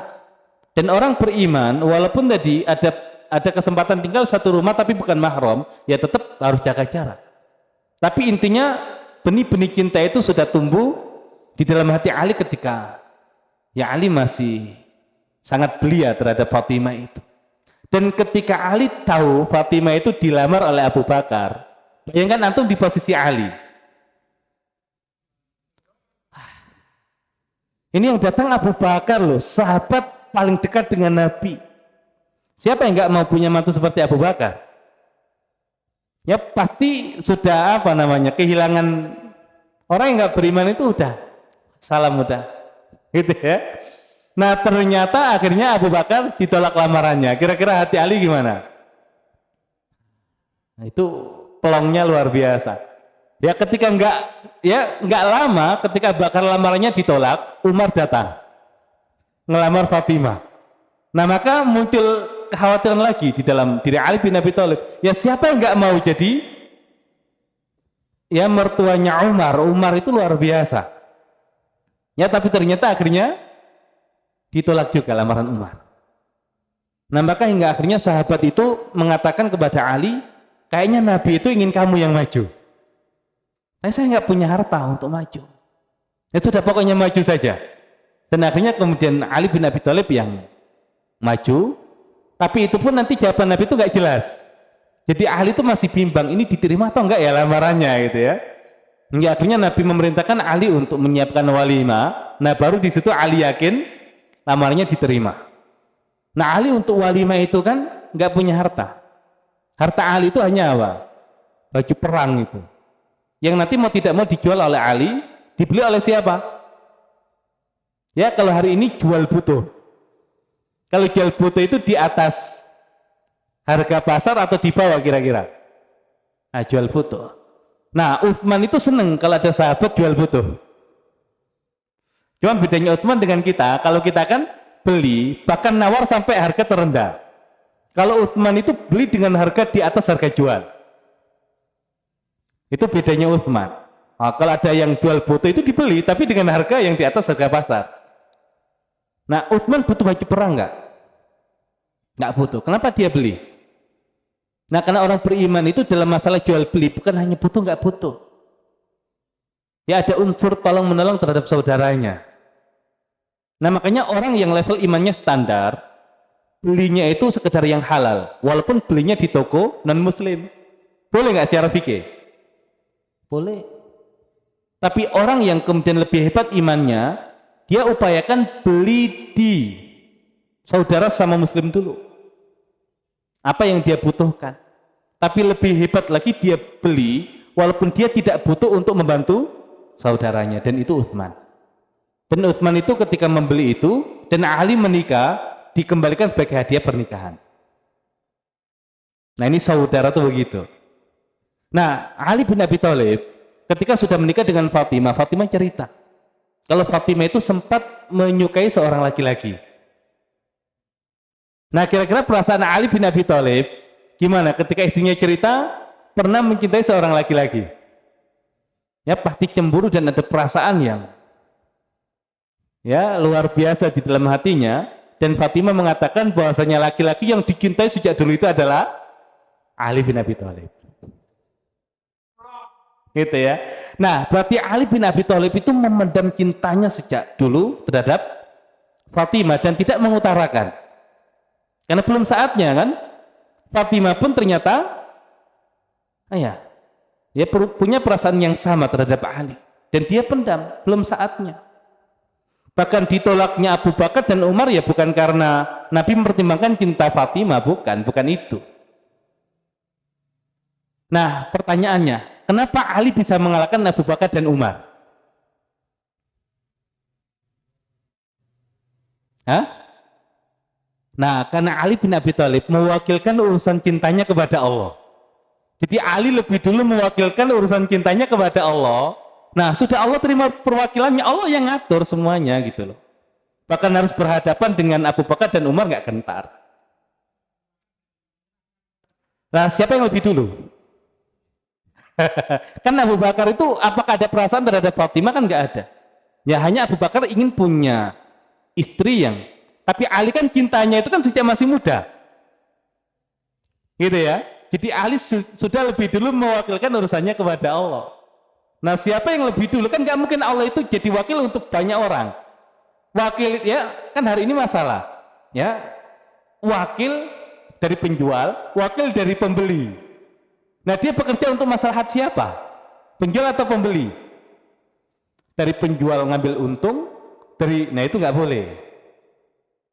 Ya dalam muamalah kan nggak boleh. Antum kalau jadi wakil, antum menentukan wakil penjual atau wakil pembeli. Kalau antum wakil penjual, sudah antum tawarkan ke pembeli dengan harga yang sesuai dengan kesepakatan dengan penjual, nanti antum dapat apa? Fee dari mana? Dari penjual. Tapi antum membantu bagaimana maslahat penjual itu dapat maksimal.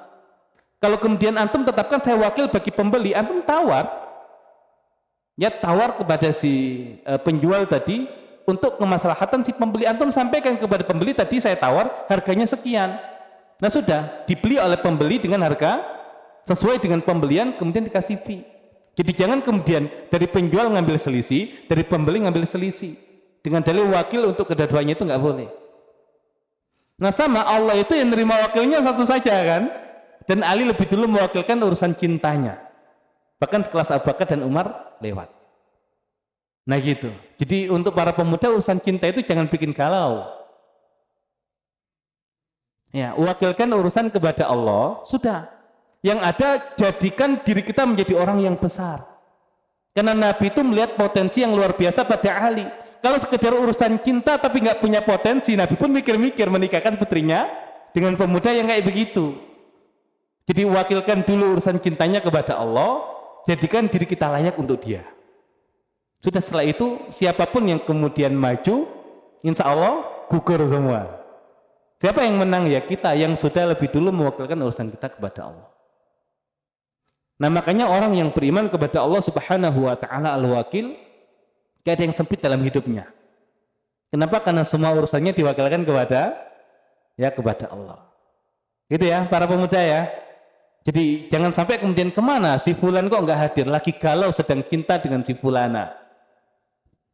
Jangan sampai orang lain tahu cinta kita kepada siapa gitu loh. Termasuk teman kita. Ya kalau teman kita sampai tahu ditikung nanti malah, gitu ya. Jadi diem saja, cukup Allah yang tahu. Bahkan dia pun nggak perlu tahu. Gitu ya. Baik, demikian barangkali yang bisa disampaikan berkaitan dengan Allah Subhanahu wa taala Al-Wakil. Dan silakan antum dalami lagi ayat-ayat berkaitan dengan Allah Al-Wakil karena panjang kalau kita dalami, ya tapi cukup itu dulu di awal dan tinggal dipraktekkan. Karena terlalu banyak yang diberikan, ya sulit dipraktekkan juga masalah. Jadi cukup segitu yang disampaikan. Yang terpenting adalah prakteknya. Ya, yang terpenting adalah prakteknya. Baik, demikian wallahu a'lam bishawab, kita kembalikan ke pembawa acara. Baik, jawabnya berahmatullah subhanahu wa ta'ala. Suasana cinta dan suasana riang yang begitu tadi yang sudah disampaikan, kalau huwa al-wakil kita ke bawah cinta, tapi nggak apa-apa, cinta karena Allah insya Allah. Baik, sesi selanjutnya barangkali dari jamaah sekalian ada yang mau bertanya, mohon untuk angkat tangan. Baik, tolong speakernya dibantu. Ini Ustadz Ardi. Baik, dipersiapkan pertanyaannya.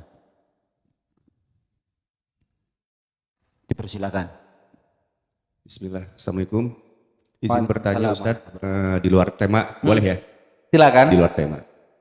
Begini Ustadz, dalam perkara ibadah, dalam masalah agama, ada dua perkara kan. Pertama masalah usuluddin dan kedua masalah furu'iyah. Kalau usuluddin tidak boleh ada perbedaan di dalamnya, harus sepakat. Dari hulu ke hilir itu harus sama gitu kalau untuk perkara akidah. Sementara untuk perkara furu'iyah itu kan merupakan ranah yang sangat lazim terjadinya perbedaan ulama, ikhtilaf para ulama tersebut gitu. Sehingga kadang menjadi membingungkan juga gitu bagi kita yang masih awam gitu ya, ketika berhadapan dengan satu perkara tapi memiliki penilaian hukum yang berbeda-beda. Satu ulama menilai ini rojih, ulama yang lain menilai juga itu rojih gitu kan. Nah, contoh kasusnya misalkan gitu, ini contoh kasusnya soal perkara membaca basmalah sebelum wudu. Di situ kan ada hadisnya tidak ada wudu tanpa bismillah dan tidak ada sholat tanpa wudu gitu kan. Nah ini banyak ulama menilai bahwa hadis ini adalah merupakan doif dan ulama yang lain menilai bahwa dari jalur-jalur yang lain terjadi penguatan sehingga dihukumi bisa hal tersebut diamalkan gitu ya. Nah misalkan ketika kita mengambil hukum dari satu fatwa ulama yang mengatakan bahwa ya udah kita wudu tidak usah baca bismillah karena hadisnya itu doif gitu. Di benak saya menjadi pertanyaan gitu, kalau misalkan fatwa ini ternyata salah, Di yaumil akhir nanti nasib amal kita akan seperti apa Ustadz gitu. Siapa yang akan menanggung kesalahan hal tersebut gitu kan. Karena kan konsekuensinya fatal Ustadz. Kalau misalkan salah gitu ya. Kita sholat tanpa wudhu, tanpa basmalah, artinya sholat kita menjadi tidak sah selama bertahun-tahun gitu. Sementara amalan yang pertama dihisab yaumil akhir adalah sholat gitu.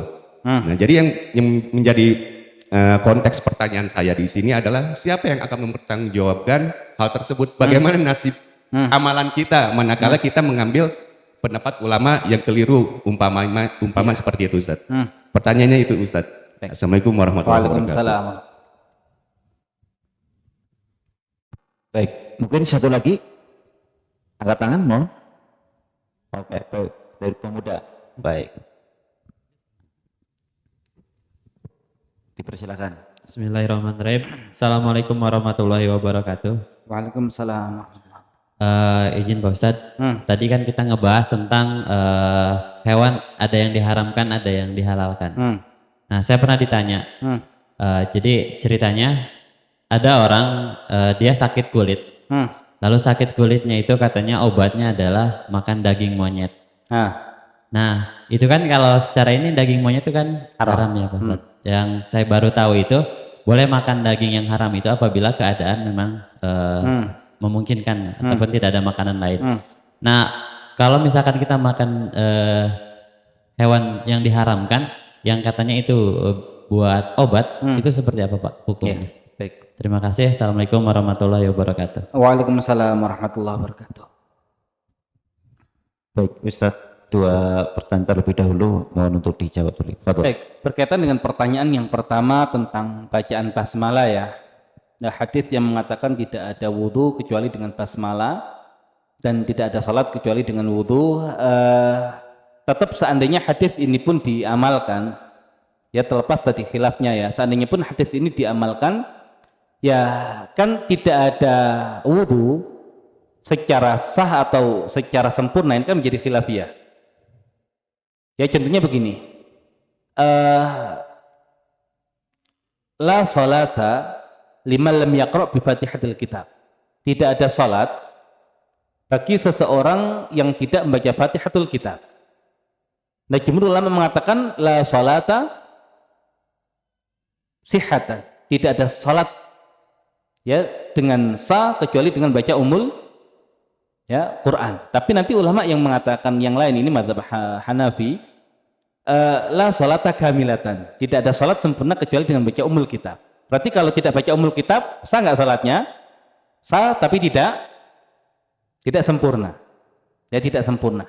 Nah, untuk wudhu kalau kemudian tidak basmalah, itu sebetulnya masuknya hanya di ranah tidak sempurna wudhu ya kecuali dengan basmalah. Bukan tidak sah wudhu kecuali dengan basmalah. Jadi perkara hadis itu diamalkan atau tidak diamalkan sebetulnya tidak mempengaruhi masalah sah atau tidak sahnya wudhu seseorang. Ya, tapi jumhur ulama mengatakan ya tasmiyah itu bagian dari sunnah wudhu dan tidak selalu kemudian harus menggunakan hadis tersebut. Ya kan nanti banyak hadis-hadis yang lain yang kemudian saling menguatkan sehingga hadis yang dhaif pun bisa menjadi kuat. Ya termasuk hadis yang mungkin lemah juga tapi dikuatkan dengan beberapa hadis yang lain. Kullu amrin dzibalin la yubda'u fihi bi bismillahirrahmanirrahim fa huwa abtar.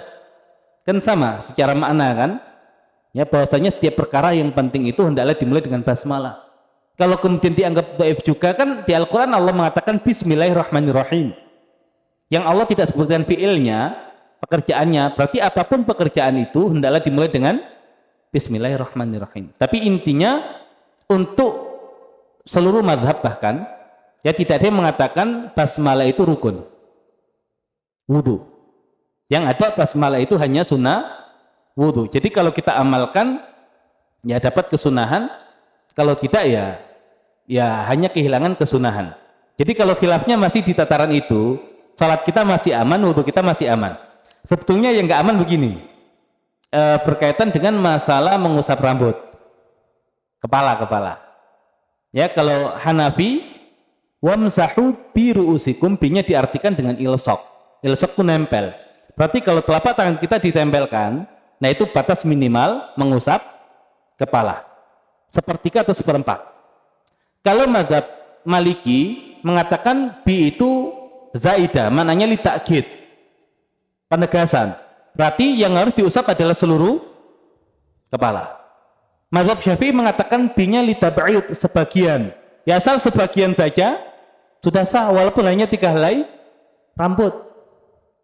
Nah, kalau ada seseorang wudu dengan menggunakan mazhab Syafi'i tadi, walaupun orang bermadzhab Syafi'i yang nggak harus 3 helai, kan sunahnya semua. Tapi kalau 3 helai sah nggak? Sah. Wudunya 3 helai saja. Berarti kalau kita lihat dengan cara pandang mazhab Hanafi, sah nggak wudunya? Sah nggak wudunya? 3 helai. Hanafi nggak kan? Hanafi harus seperempat atau sepertiga. Kalau 3 helai kan nggak cukup, nggak sah berarti wudunya. Kita pakai standar Maliki sah nggak? Nggak sah. Kalau pakai Syafi'i sah. Nah, kira-kira yang Allah terima nanti di akhirat itu mazhab Syafi'i, Maliki atau Hanafi? Ya kita kan nggak tahu kan. Nah, intinya kalau di masalah ijtihadiyah ini, ya silakan kita ikut pendapat yang menurut kita rajih. Menurut kita rajih. Nah, perkara hak atau batil itu urusan Allah. Yang Allah minta dari kita itu shawab dan khata', bukan hak dan batil. Ya, hak dan batil itu ranahnya Allah. Yang dicari oleh para ulama itu adalah shawab dan khata'. Shawab itu sesuai sasaran, khata' itu meleset dari sasaran. Hak ya hanya Allah yang tahu. Kan nggak mungkin dua perkara ini mengatakan sah, ini nggak sah, kok tiba-tiba dua-duanya hak, kan nggak mungkin. Makanya ulama mengatakan al-haq la yata'addad. Hak itu tidak berbilang, cuman satu. Tapi yang mana Allah yang lebih tahu. Yang kita cari adalah usaha untuk mendekati yang hak itu. Nah, cuman Allah memberikan ruang tadi untuk ijtihad. Idza ijtahada al-hakim fa asaba falu ajran. Jika seorang hakim itu berijtihad dan benar, ya maka 2 pahala untuknya. Wa idza akhta'a falahu ajrun wahid. Jika dia salah, baginya 1 pahala. Syaratnya harus mujtahid. Tapi kalau tidak mujtahid, boleh nggak berijtihad? Nggak. Kalau tidak mujtahid, dia berijtihad, mau ijtihadnya benar, tetap salah. Tetap salah. Kenapa? Karena dia tidak punya kompetensi untuk ijtihad, nggak boleh diberijtihad. Nah, selama yang kita ikuti adalah pendapat mujtahid, nggak ada masalah. Ya, karena Allah sudah membuka ruang itu kepada para mujtahid untuk berijtihad. Dan kita sudah berusaha sesuai maksimal kemampuan kita untuk ikut pendapatnya mujtahid. Yang nggak boleh itu kalau kita ikut pendapat di luar pendapat mujtahid. Pendapat ustadz yang menyelisih para imam madhab, nah itu nggak boleh. Dia bukan mujtahid. Karena sampai ke level mujtahid itu berat. Tapi asal kita sudah ikut mujtahid, sudah selesai urusan. Ya, insya Allah ya di akhirat ya Allah terima ibadah kita, karena tadi sudah Allah berikan kesempatan untuk mujtahid untuk berijtihad. Tapi kalau seandainya ada orang kita nggak tahu, ngirain dia mujtahid, ternyata bukan mujtahid, dia ngasih fatwanya menyesatkan, dosanya siapa yang nanggung? Dia yang ngasih fatwa. Man afta bi ghairi ilmin fa ithmuhu 'ala alladhi yufti. Siapa yang dikasih fatwa dengan tanpa ilmu, dosanya ditanggung yang ngasih fatwa. Nah, itu nanti kalau yang kita ambil adalah orang yang bukan mujtahid, bukan mufti, tapi kita kira dia mujtahid. Tapi kalau kemudian kita tahu dia bukan mujtahid, kita ikuti, ya kita juga nanggung dosanya. Nah, intinya begitu. Tapi kalau kemudian di ranah yang itu adalah pendapat ulama, yang manapun mau kita ikuti nggak ada masalah. Dan bayangkan kalau dulu itu bukan ratusan madhab, bahkan ribuan. Karena masing-masing ulama kan punya madhab. Kemudian Allah sisakan hanya 4 ini. Ya insya Allah Allah ridho. Ikut yang manapun kita di antara 4 ini udah selesai. Nah, perkara nanti kemudian ada khilafiyah. Ya khilafiyah itu kan rananya adalah sikap kita terhadap saudara kita. Tapi untuk kita ambil pendapat yang rajih bagi kita. Untuk yang lain kita belapang dada. Dan insya Allah di akhirat yang manapun kita ikuti, ya insya Allah akan Allah subhanahu wa ta'ala terima, karena memang Allah buka untuk itu. Gitu ya, insya Allah. Nah, adapun yang ya masalah daging monyet tadi. Ya daging monyet. Untuk masalah apa namanya? Pengobatan ini maksudnya di ranah darurat. Tahu darurat? Kan hari ini kan dikit-dikit darurat. Ya bahkan nggak ada sinyal darurat, emergency gitu ya. Nah, apa definisi darurat? Makanya di fikih atau usul fikih kan ada namanya daruriyat, ada namanya al-hajiyat, ada namanya at-tahsiniyat. Ya, mungkin di kita itu nanti ada primer, sekunder, tersier. Intinya daruriyat itu kalau tidak dipenuhi itu bisa mengancam jiwa atau seseorang mengalami kesulitan yang sangat luar biasa berat. Itu daruriyat, itu darurat. Nah, kalau sudah di ranah seperti itu, yang haram pun bisa jadi halal. Daging babi itu haram, tapi nggak ada makanan yang lain. Kalau nggak makan mati, boleh nggak makan daging babi itu?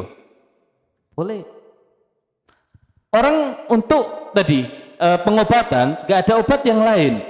Kalau nggak berobat dengan obat itu, ya seandainya nggak mati pun dia mengalami kesulitan yang sangat luar biasa.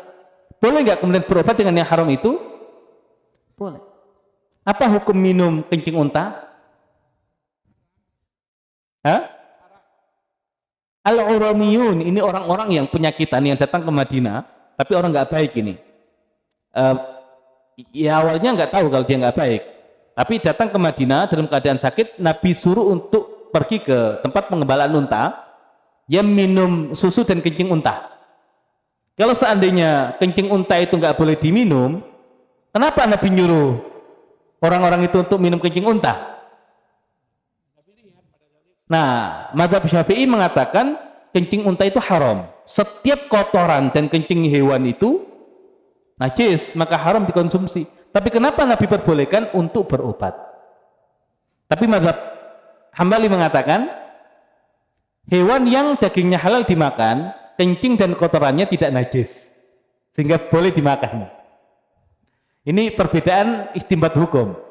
Tapi kalau mazhab Syafi'i itu haram. Tapi kenapa boleh dikonsumsi untuk pengobatan darurat? Nah, hari ini orang penyakit kulit, ada obat yang lain nggak? Nah, ada obat yang lain, kenapa makan itu?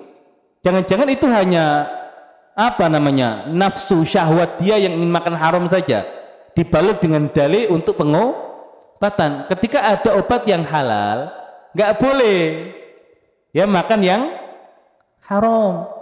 Dan seandainya tidak ada obat yang lain selain dari monyet tersebut misalkan, ya perlu diuji dulu secara medis benar nggak? Jangan-jangan itu hanya asumsi saja, tidak sesuai dengan data ilmiah. Kalau bisa dibuktikan secara ilmiah, silakan. Tadi syaratnya pertama tidak ada obat yang lain dan keadaannya darurat. Yang kedua bisa dibuktikan secara ilmiah. Ya, tapi kalau tidak memenuhi dua unsur tadi, nggak boleh berobat dengan menggunakan yang haram. Ya, termasuk dengan apa? Daging ular, kemudian daging buaya, daging tokek segala macam. Ya selama tidak pada posisi darurat dan tidak ada obat yang lain nggak boleh. Nah begitu. Wallahu a'lam. Masih ada waktu Pak Ali? Boleh silakan. Satu lagi barangkali. Ya, satu orang tapi Pak. Iya. Ini masalah memendam cinta. Iya. Saya dulu di Padang, baru 1 bulan saya dari Jawa Timur, baru 1 bulan di Padang, kelihatan ada anak gadis nyebrang jalan. Saya tengok, waktu saya naik mobil, dia nyebrang jalan mau masuk ke SMA-nya. Cantik juga anak ini ya. Saya tanya sama supirnya, anaknya siapa dia? Supirnya bilang, anaknya bapak ini. Cantik anaknya. Dah, saya bilang gitu. Terus, ini baru 1 bulan. Baru 1 bulan di Padang. Sehingga saya nggak berani datang ke rumahnya, sama sekali nggak berani. Kita masih bujangan, masih pas-pasan hidup. Sebagian uang tak kirim ke orang tua. Nggak dia, pokoknya nggak berani. Rupanya gara-gara saya ngomong sama supir itu, supir itu nyampein beritanya ke orang tuanya. Pak, ada anak bapak, kelihatannya ada anak baru, sarjana baru, Arab ya. Wajahnya Arab kan, naksir anak bapak. Oh iya, ya sudahlah, kata bapaknya gitu. Saya akhirnya kok makin hari makin terasa gitu. Kalau lewat, oh biasanya jam sekian gitu. Tapi nggak pernah berani negur, nggak berani ke rumahnya. Ya. Kira-kira setahun. Jadi, itu cuma mengendap aja. Lama-lama saya ngomong sama Allah. Dia waktu itu masih kelas 2 SMA. Ya Allah, saya bilang, kalau memang anak itu, saya tahu akhirnya namanya Auda. Ya Allah, kalau dia itu memang jadi jodoh, memang baik menjadi pendamping hidup. Dan aku baik juga untuk mendampingi dia. Pertemukanlah hamba pada suatu saat nanti pada waktu yang tepat. Tapi saya sudah janji sama bapak ibu saya tidak akan menikah dengan siapapun kecuali ayah dan ibu saya menyetujui. Anak itu akhirnya tamat SMA, Pak. Tamat SMA, baru saya tanya, kamu mau sekolah atau mau jadi ibu rumah tangga? Saya main ke rumahnya. Begitu dia tamat SMA, saya main ke rumahnya. Terus anak itu tanya, kamu cuman ngobrol-ngobrol aja, sebenarnya niatmu apa? Katanya. Pada saat itu saya mengucapkan kalimat begini, Pak. Ya. Sebenarnya saya dengan kamu ini sudah, perasaan saya sudah tidak sekedar teman, tapi lebih daripada teman. Berarti kan saya sudah mengatakan itu, Pak. Lebih daripada teman. Terus karena dia tanya, saya balik, bagaimana perasaanmu juga antara kamu dengan saya? Sama. Oh, jawabnya gitu juga. Nah kalau tadi kan Ali kan nggak pernah ngomong gitu. Iya. Nah kalau saya ngomong kayak gitu. Dan akhirnya memang setelah ya saya udah janji sama bapak saya kalau mau menikah tidak mau saya meminta bantuan kepada saudara, kepada orang tua. Biarlah saya ngumpulkan sendiri dana untuk menikah itu sendiri. Dan saya tidak akan menikah kalau Abi sama Umi tidak setuju. Saya ngomong sama bapak saya kepingin menikah. Memang udah ada calonnya? Ada. Saya tunjukin. Ya udah. Islam nggak? Islam. Bapak ibunya baik? Oh baik. Namanya bapaknya siapa? Kenalkan gitu. Terserah kamu. Yang sana juga gitu. Rumahnya ditaksir sama dokter. Nggak mau juga. Jadi benar ceritanya Ali tadi itu Pak. Kalau kita nyerahkan pada Allah, memang Allah kira-kira akan mengaitkan. Tapi persoalan saya satu, kenapa kok Bapak tadi melarang, nggak boleh mengucapkan. Saya mengucapkan, tapi ketemu juga. Kira-kira apa salahnya kalau orang mengucapkan? Itu pertanyaan yang pertama, Ustaz. Tapi intinya jadi ya. Jadi. Sampai sekarang Ustaz, sudah punya keturunan, punya cucu. Yang kedua tadi pertanyaan saya tentang orang sakit. Saya itu pernah sakit. Waktu saya kerja sama perusahaan asing. Sakit itu tiba-tiba berangkat dari Cilacap itu naik kereta api sehat-sehat aja. Mau mendekati masuk Jakarta, turunnya di Jatinegara. Waduh, perut saya itu diarenya luar biasa. Sampai saya pergi ke toilet, kayak air gitu. Apa salah saya ini? Berangkat sehat, tak renung-renung tadi saya beli nasi goreng malam-malam. Ini mungkin penyebab. Padahal saya harus rapat direksi. Nggak mungkin saya bisa rapat direksi, wong kayak begini. Pulanglah saya sampai ke rumah. Wah, luar biasa. Bukan 1 kali, 2 kali, sampai kira-kira 20 kali. 23 kali saya. Habis itu saya sudah tidak kuat. Kemudian saya punya adik dokter. Suruh aja minum Oralit. Suruh minum New di atap. Nggak ada yang bisa tembus. Akhirnya saya bilang aja sama istri saya. Anterin dong. Itu supir kan ada. Anterin saya pergi ke Pondok Indah. Karena direksinya Olsim kalau ke Pondok Indah gratis. Tidak ada tempat. Saya dapat tempat di lorong Pak. Ya satu kamar penuh. Saya terima di lorong. Pada saat saya di lorong, saya ngomong sama Allah. Ngomongnya begini, ya Allah, aku ini hamba-Mu, perutku seperti ini, Engkau maha tahu. Kalau Engkau mau menyembuhkan, sembuhkanlah ya Allah.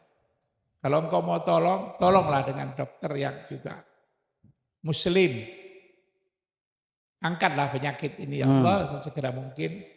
Jadikanlah penyakit yang ini sembuh dan akan keberadaan saya di rumah sakit ini bisa memberi manfaat. Datang perawat, Pak. Perawat pasang cek alat infus, diinfus saya. Karena perut ini masih. Saya ngomong aja sama infus, infus, saya tunjuk aja infus. Istri saya ada di sini. Infus, kau kira kau bisa menyembuhkan? Gak bisa. Yang akan menyembuhkan aku hanyalah Allah. Kau hanya perantara. Istri saya lihat saya sudah makin lemes, dia bilang, kata istri saya, Mas Torik, jangan ditinggal saya. Kalau umur saya sudah sampai, itu artinya kamu sudah disiapkan oleh Allah menjadi orang yang kuat. Bisa menjaga anak-anak. Ya, doain aja, mudah-mudahan saya sembuh. Akhirnya jam 11 malam dari lorong dipindah, dapat kelas 3.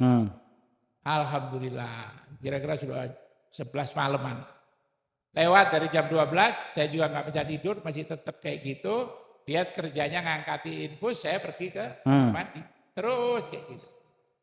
Tapi tambah enak. Akhirnya tahajud. Sempat tahajud, berdoa lagi sama Allah. Intinya akhirnya saya juga pagi-pagi ditawari, Pak mau pindah kamar? Mau. Tapi kamarnya itu VVIP, topnya. Cuman ada 2 di Pondok Indah. Ada 1 kosong Bapak mau? Mau. Pindahlah saya cepat. Sorenya sembuh, besoknya pulang.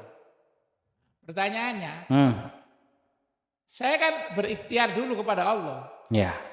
Ngomong sama Allah. Gitu. Jadi kata Bapak, definisi tawakal itu. Ya. Usaha dulu yang maksimal.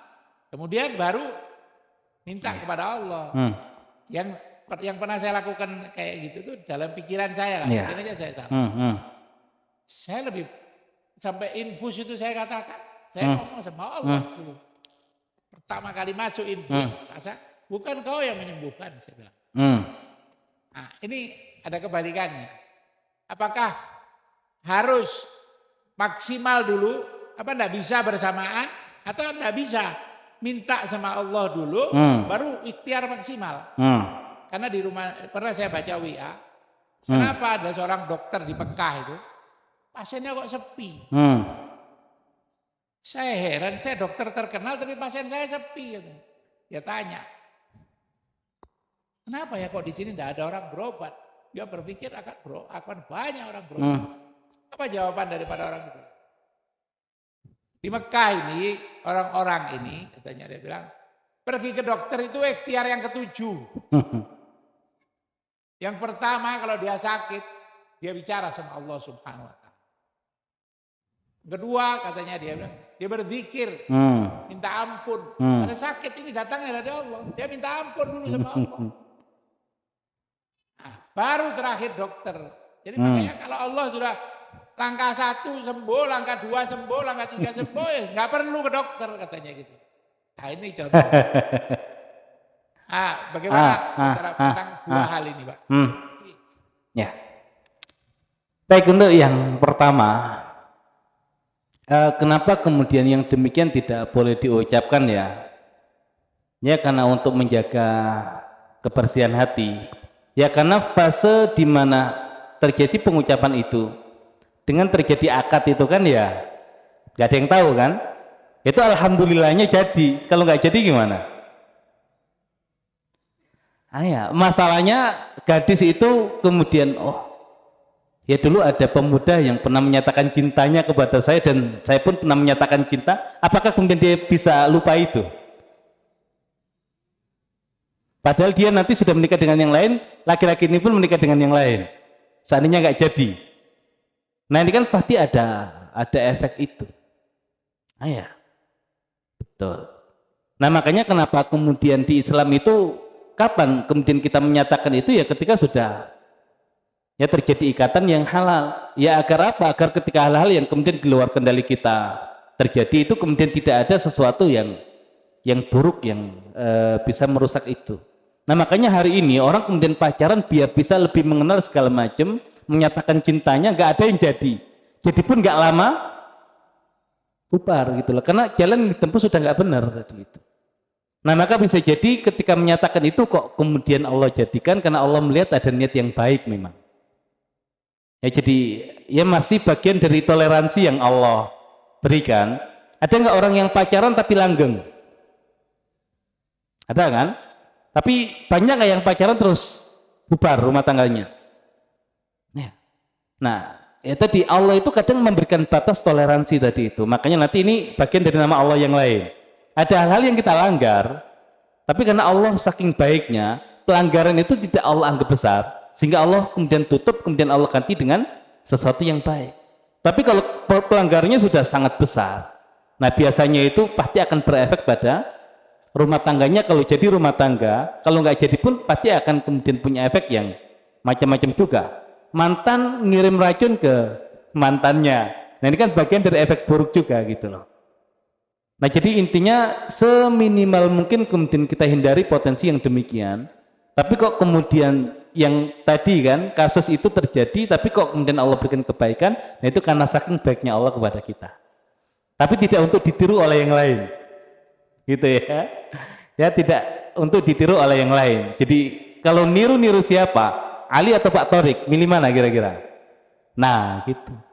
Tapi kalau kemudian terlanjur kayak Pak Torik, ya husnudzon insya Allah Allah jadikan dalam waktu dekat terjadi akad gitu.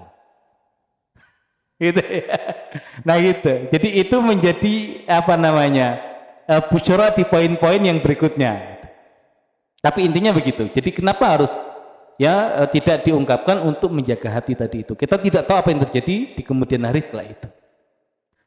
Nah adapun yang kedua masalah ikhtiar. Ya doa itu kan sebenarnya doa ini sesuatu yang lain. Ikhtiar itu lebih kepada usaha ya, tapi doa itu sebelum usaha, ketika usaha, bahkan setelah usaha, selepas usaha doa nggak boleh berhenti gitu loh. Bahkan di tataran ketika sudah mewakilkan kepada Allah, doa nggak boleh berhenti.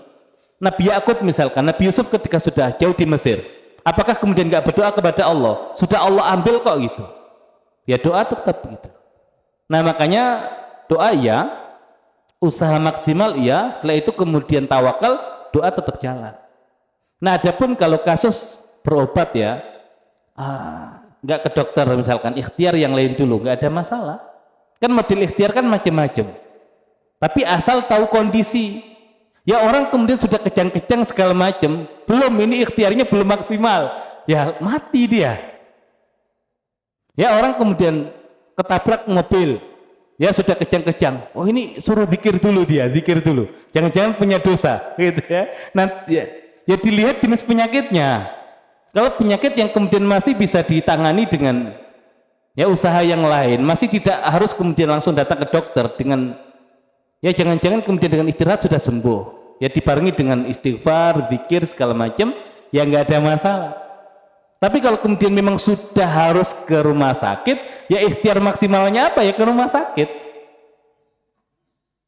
Ya jadi ikhtiar ini bentuknya macam-macam, nggak harus kemudian langkah-langkah itu harus diikuti sesuai dengan prosedur yang begitu. Ikhtiar itu nggak ada prosedur bakunya, ya masing-masing dengan kondisinya, gitu ya. Jadi kalau kemudian sudah saatnya dibawa ke rumah sakit nggak dibawa, kemudian terjadi hal-hal yang tidak diinginkan ya karena dia tidak ikhtiar gitu. Ya maksimal. Atau kemudian ketika orang langsung pergi ke rumah sakit kemudian kita katakan orang itu kok nggak berikhtiar dulu, ya nggak juga, siapa tahu itu bagian dari ikhtiar dia gitu loh. Jadi intinya antara satu dengan yang lain tidak bisa dipaksakan. Ada orang yang ikhtiarnya itu tadi pakai herbal dulu, baru kalau nggak bisa pakai kimia atau kemudian ke rumah sakit. Tapi ada orang yang nggak, saya ikhtiarnya langsung kimia langsung ke rumah sakit, ya silakan, itu pilihan. Tapi selama ya yang dia yakini yang menyembuhkan bukan obat-obat itu bagian dari ya dari jalan saja untuk mendapatkan kesembuhan, tapi yang menyembuhkan adalah Allah. Ya mau yang manapun nggak ada masalah, mau zikir dulu, mau apa dulu, nah silakan kalau dirasa itu memang usaha yang paling maksimal. Nah kalau kemudian ngomong dengan benda-benda mati, biasa saja orang beriman itu, karena hakikatnya nggak ada benda yang mati. Dan kalau masih bicara dengan infus masih biasa. Ya, karena infus itu bukan bagian dari diri kita, bahkan tubuh kita. Ya, kalau kita bisa menjadikan tubuh kita itu bukan bagian dari kita, itu lebih hebat. Ya, Umar bin Khattab itu ketika lapar itu mukul perutnya, perut diem, gitu ya. Ya diem. Nah itu Umar ngomong dengan perutnya, seakan-akan perutnya bukan bagian dari dia. Ya karena hakikatnya fisik ini hanya titipan, hanya wadah untuk jiwa kita. Makanya fisik kita itu nanti bersaksi untuk keburukan kita, karena dia bukan bagian dari kita. Makanya kenapa kita harus jaga fisik kita, dia titipan. Nah lebih hebat lagi kalau orang itu sampai bisa menjadikan fisiknya itu bukan bagian dari dia. Itu lebih hebat. Nah, iya. Jangankan begitu, Umar pernah nyurati Sungai Nil, disurati sama Umar. Gara-gara luber itu Sungai Nilnya itu. Banjir. Ya hari ini kirim ke Semarang, masih banjir nggak? Kita kirimi surat ke sana. Nah itu level imannya masih begitu gitu loh. Ya makanya ada dua kan. Jadi orang imannya sangat kuat itu oleh orang biasa dianggap gila, tapi ada orang gila beneran dianggap wali juga ada gitu loh. Makanya beda-beda tipis gitu loh. Makanya orang butuh basiro yang kuat untuk bisa membedakan mana wali, mana orang gila. Gitu. Ya tapi intinya yang begitu biasa saja gitu loh. Motor mogok motor. Ya kita ini menuju kebaikan, jangan mogok. Jalan dia insya Allah. Gitu. Ya bensin habis dikasih ini. Ya jalan gitu ya. Nah itu karama insya Allah yang begitu. Hah? Ya niat kita apa dulu gitu loh. Ya makanya tadi tergantung kadar imannya. Kalau kita ngomong dengan benda mati, kita meyakini dia punya kekuatan, syirik. Kalau kemudian kita ngomong dengan benda mati, kita yakini dia pun sesama makhluk Allah, yang dia pun taat kepada Allah untuk menjalankan tugasnya sebagai makhluk di mana Allah ciptakan dia, ya dia akan menjalankan fungsinya sebagai makhluk itu. Dia hanya wasilah. Nah makanya kalau imannya nggak cukup, kita jadikan tadi apa namanya, wahai infus sembuhkan saya, musyrik. Ya wahai infus, ya kamu itu makhluknya Allah, kamu hanya wasilah kesembuhan, tapi yang menyembuhkan adalah Allah, itu iman. Sama-sama sembuhnya, satu musyrik, satu iman. Nah tergantung bagaimana kita menyikapinya. Nah gitu. Tapi yang begitu nggak usah diucapkan di depan orang banyak. Ya kenapa ya dianggap orang gila? Karena lazimnya orang nggak begitu. Tapi tadi kan hanya ditemani istri kan, nggak ada masalah kan. Nah ini cerita. Tapi kalau kemudian kita teriak-teriak pinggir jalan ngomong begitu, ya diketawain orang. Gitu ya. Jadi intinya harus tahu tempat dan landasannya adalah iman. Wallahu a'lam bishawab.